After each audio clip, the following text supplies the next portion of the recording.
अब ये क्वेश्चन क्या है कि the area of square park is the same as of rectangular park. Important question है, इसको आप लोग ध्यान दीजिएगा कि the area of square park, area जो स्क्वायर पार्क का एरिया है वह किसके बराबर, रेक्टेंगुलर पार्क के एरिया के बराबर है। इंपॉर्टेंट क्वेश्चन है, मतलब स्क्वायर का फिगर रेक्टेंगल का फिगर का एरिया जो है बराबर है। If the side of a square park is 60 metre, square park का साइड यदि 60 मीटर है and the length of the rectangular park is 90 metre, और रेक्टेंगल का लेंथ जो है वो 90 मीटर है, find the breadth of a rectangular park. तो इस रेक्टेंगल पार्क का क्या हमें बताना है, ब्रेथ बताना है। इंपॉर्टेंट क्वेश्चन है, क्या क्या गिवन है, क्या फाइंड करना है, find the breadth of the rectangle. B find करना है किसका, रेक्टेंगल का। मैं नीचे लिख दे रहा हूँ आर मतलब रेक्टेंगल, बी मतलब ब्रेथ, मतलब रेक्टेंगल का ब्रेथ हमें फाइंड करना है। क्या क्या दिया है ये लिखिए, area of square equal to area of rectangle, R small R लिख देते। हो सकता है मैं पूरी ये क्वेश्चन को ब्लैक से ही पढ़ाऊं, ठीक है। रेक्टेंगल मतलब जो स्क्वायर का एरिया रहेगा वही रेक्टेंगल का एरिया रहेगा, बराबर है।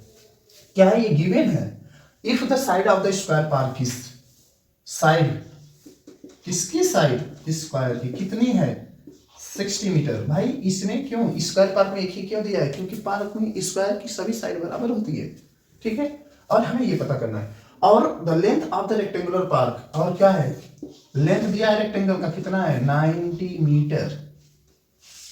हमें फाइंड द ब्रेथ करना है रेक्टेंगल का, ये ही दिया है। तो हम क्या कर सकते हैं, देखिए ये साइड है, इस साइड से हम एरिया ऑफ स्क्वायर फाइंड कर सकते हैं।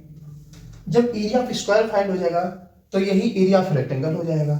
जब एरिया ऑफ रेक्टेंगल हो जाएगा तो ये मिल गया, area of length mill, rectangle का लेंथ मिल गया, रेक्टेंगल का ब्रेथ हम फाइंड कर लेंगे। आप लोग समझ में क्या बोल रहा हूं, ये साइड दिया है किसकी साइड, स्क्वायर की, तो स्क्वायर की साइड से हम स्क्वायर का एरिया फाइंड कर लेंगे। स्क्वायर का एरिया जो रहेगा वही रेक्टेंगल का एरिया रहेगा। रेक्टेंगल का एरिया जब हमें मिल जाएगा और रेक्टेंगल का लेंथ मिल जाएगा तो रेक्टेंगल का ब्रेथ हम फाइंड कर लेंगे। समझ में आया, कुछ समझ में आया कि नहीं। देखिए मैं कैसे कर रहा हूं, area of square equal to side into side होता है, साइड इंटू साइड, ये हो गया। एरिया में अभी कुछ दिया नहीं है, एरिया इक्वल टू क्या हो जाएगा स्क्वायर का साइड इंटू साइड, ये स्क्वायर की साइड है, स्क्वायर एस नीचे लिखा हूं, साइड है 60 मीटर इंटू 60 मीटर, तो एरिया इक्वल टू क्या हो जाएगा 6 36 और 10 यहां 10 यहां, डबल 0, ये 1 मीटर 1 मीटर 2 मीटर तो मीटर स्क्वायर। ये किसकी एरिया आ गई, स्क्वायर की एरिया आ गई है। हमारा क्वेश्चन क्या बोल रहा है, क्या गिवन है कि area of square equal to area of rectangle, ये है एरिया ऑफ स्क्वायर कितना आ गया 3600 मीटर स्क्वायर, तो ये किसके बराबर हो जाएगा एरिया ऑफ रेक्टेंगल के। हमें ये भी मिल गया, फाइंड हो गया, इजी बन गया ना क्वेश्चन। अब हम क्या करें, हमें ब्रेथ निकालना है रेक्टेंगल का ब्रेथ, तो रेक्टेंगल की एरिया मिल गई, रेक्टेंगल का लेंथ हमारे पास है, area of rectangle equal to length into breadth. Area of rectangle कितना है 3600 metre square equal to area of length कितना है, रेक्टेंगल ऑफ लेंथ कितना है 90 metre into rectangle of breadth हमें फाइंड करना है, जो हमारे पास क्या है बी है, अभी है नहीं कुछ, ये 90 मीटर, ये मीटर भी हम लिख लें नहीं तो आप लोग को कंफ्यूजन होगा, ठीक है। अब ये कौन, इसको सीधे पन्ने लिख लें कि आप लोग को confusion, 90 metre into B equal to 3600 metre square, ये हो गया। b इक्वल टू क्या हो जाएगा, ये 90 मीटर के और b के बीच में क्या मल्टीप्लाई है तो ये 90 मीटर नीचे चला जाएगा, तो 3600 metre square upon 90 metre, metre से मीटर एक कैंसिल हो गया, एक जीरो से एक जीरो कैंसिल हो गया, 9 1 जा 9 9 4 जा 36, b इक्वल टू क्या आ गया 40, ये 40 बचा ये मीटर, ये अपना कैलकुलेशन आप डिवाइड भी कर सकते हैं। हमें बी भी फाइंड हो गया। इसको, ये इंपॉर्टेंट क्वेश्चन है, इसको मैं एक बार और बताने जा रहा हूं, आप लोग ध्यान से सुनिएगा, ठीक है। क्या है इंपॉर्टेंट में, the area of square park is the same as of the area of rectangular park. तो क्या दिया है कि जो एरिया ऑफ स्क्वायर है वो एरिया ऑफ रेक्टेंगल के बराबर है, ठीक है।